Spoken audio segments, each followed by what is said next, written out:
কথা কম বল। মরা স্বামী লজা কুলেন ও মা কিবান সাপে কান্দে গেল লোহার বাসর ঘরে মানা বেহুলা চলিল মানা মরা স্বামী লজা কুলেন ও মা দারুণ সাপের বের মা হাইলা ঢুইলা পরে মানা বেহুলা চলিল মানা মরা স্বামী লজা কুলেন ও মা কাঁচা চলে হল রে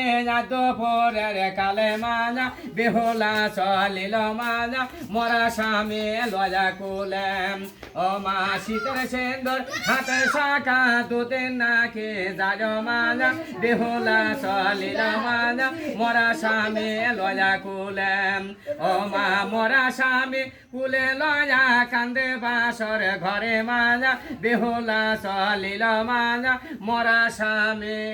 লজা কুলেম।